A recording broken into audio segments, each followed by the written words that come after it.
Case is Combs versus U.S. Bank.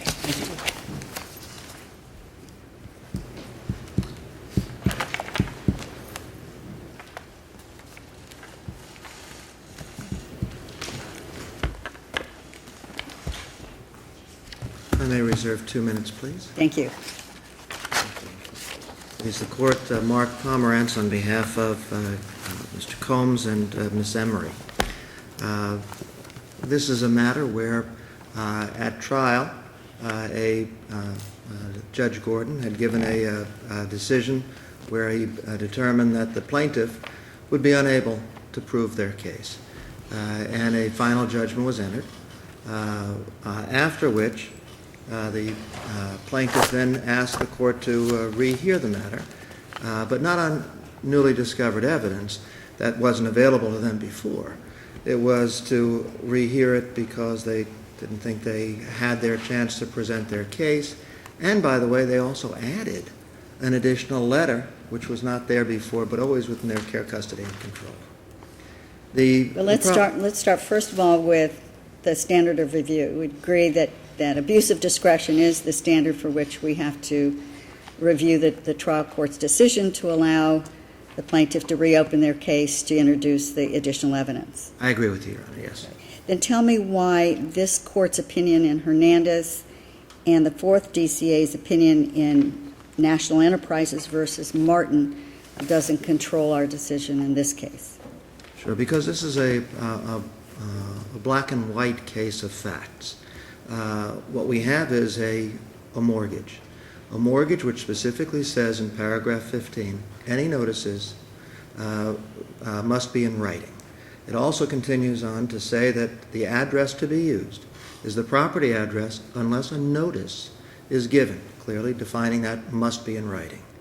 The content of what was reviewed at the time of trial was that the plaintiff was going to present a witness to orally testify as to notes in a comment log notes which were never produced, not available at trial, but he was going to testify from his memory of those, of what someone orally said, presumably based on policies and procedures. So it's not in writing.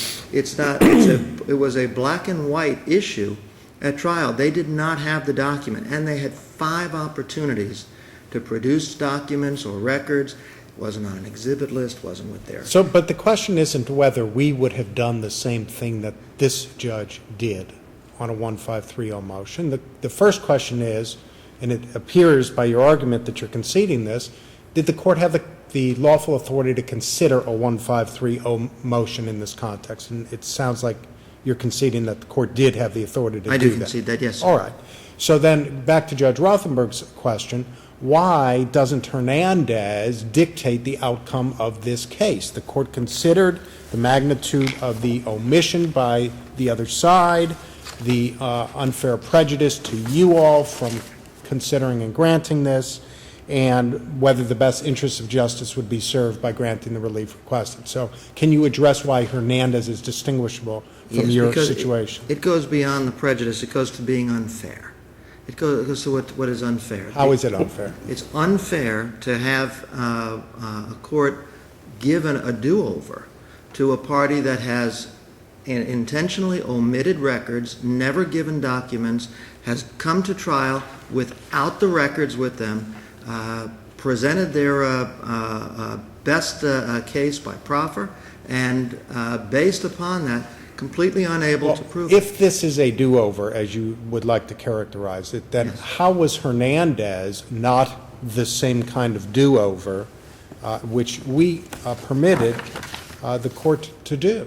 How is this not the same situation as Hernandez? What I saw is that the distinction is that this case, that there's no document for them to produce in order to prove their case. They have to, there was no document that they can say, here, we didn't introduce this, we didn't introduce that. Here, there is no document to ever produce to satisfy their case of prejudice or to overcome the prejudice that comes to us. They would have to now introduce brand new documents that were never provided ever before. So there is a document. You just said a moment ago there is no document. In fact, there is a document. They added in their affidavit for their new hearing, what they said is attached as an exhibit, and they've attached an additional letter with a going to the property address, never produced in production. So what's the prejudice to you, other than the fact that it looks like you would lose at a new trial? That's not the kind of prejudice we're talking about, obviously. If prejudice can be measured simply by, well, when you get your do-over, Judge, we're going to lose the case because now they can prove it with the omitted document.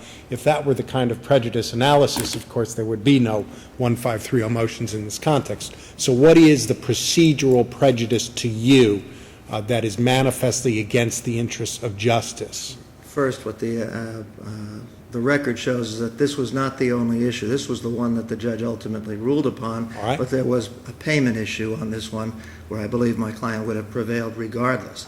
Separate from that, though, because there was a payment in advance, that the record shows that taxes were prepaid, Right. and that those funds were then the taxes were challenged, the funds came back. And So you would have prevailed either way? Would have prevailed. So it sounds like you have no prejudice then, because Well, you're going to win anyway. On the contrary, the prejudice is on this issue, Your Honor. All right. That 3 years we traveled on these documents, which were produced. 3 years under oath, they gave us their response. 3 years, and then to get exhibit lists, to come to trial, to be prepared, to have a witness show up with no additional documents, and then to say, you know what? Okay, go ahead. Now we see there's another letter over here. Essentially, we begin the case again. What they're essentially doing is allowing for trial to be the same day of trial as the same day of all discovery. It's as if there is no need for the rules of procedure. Anyway, Now, in your brief, you didn't raise any other issues other than the one related to the document that evinces the delivery of the notice to the property address, correct? correct. You didn't say anything about payment or anything else that you included in your response to Judge Enos, right? The payment is there. It's in the record that you have before you. Is it in your brief? Did you raise that as an issue? And no, because that was not the issue that the Okay. case turned. I just wanted to confirm. Would you like to reserve the rest of your time for Yes, rebuttal? please. Thank you.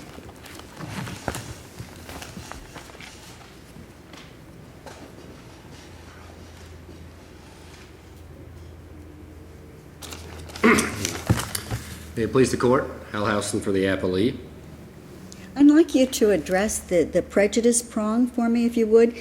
Yes, Your It Honor. appears, if I'm understanding this record correctly, is that your client, on the rehearing, essentially switched or altered its theory of proof. It appeared to me that initially you were traveling under the supposition that there was authorization for the bank to send notice to the secondary address.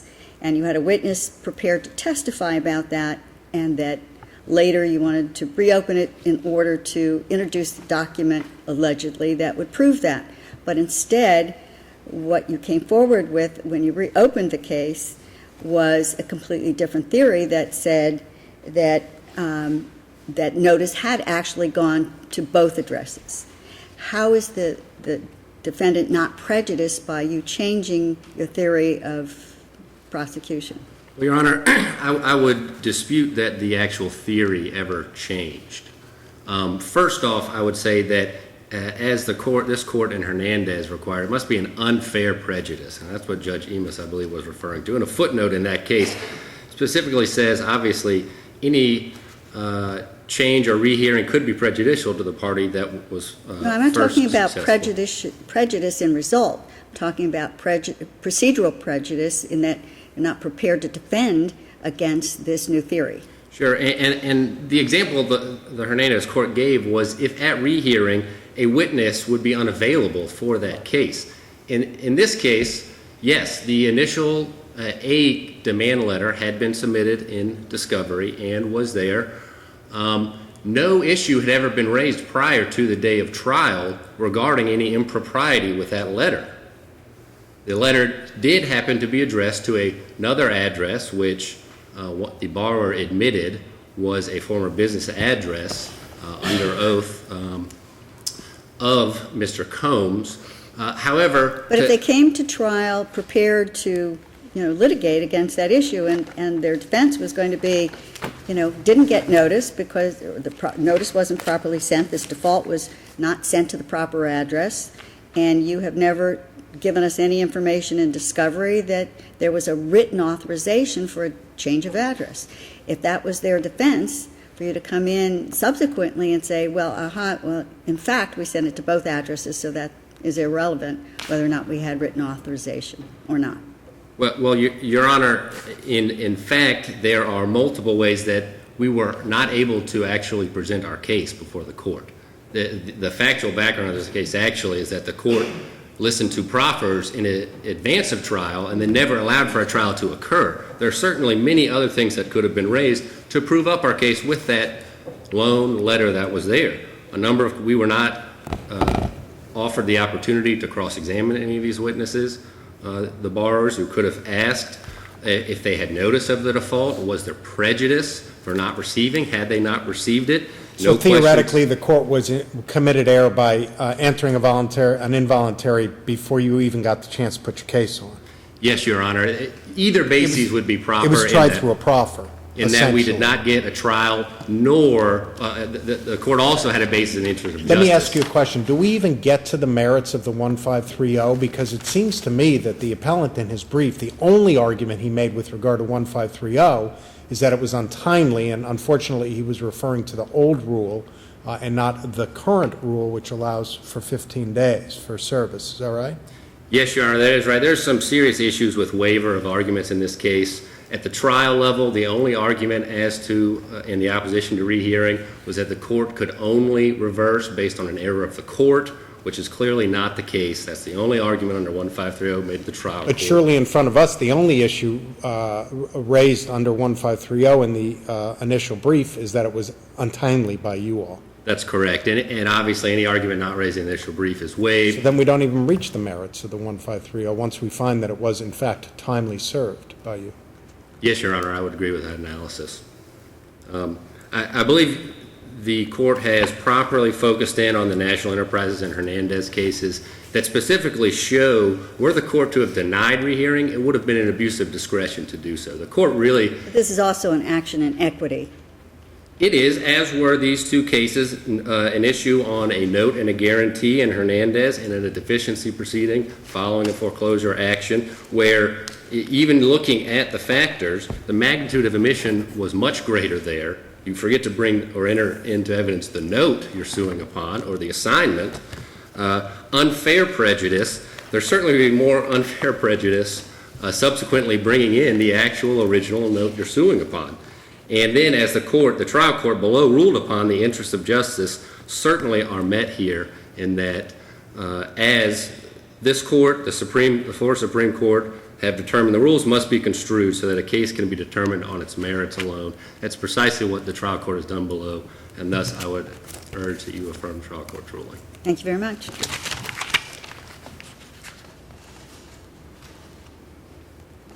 In furtherance to the equitable argument, the problem that the appellees, the plaintiff had, was that it wasn't a question of just moving a note into evidence, one that would have been disclosed or attached to a complaint, and just a failure at the moment of trial. This was simply not having a document to move in. But you waived that argument. You didn't make that argument to the trial court below. You argued that 1530 did not permit anything but errors of law. Isn't that what you fought the 1530 motion on? That was what it was based upon at that time. And you've not raised this as an issue on appeal, but claimed merely that the 1530 motion was filed untimely. Is that right? Yes, sir. So how do we even reach the merits of the court's exercise of its discretion under 1530 under those circumstances? Solely the fact that we had responded to what they had put in on theirs and that it would be prejudicial and unfair and inequitable. Thank you both Thank very you. much.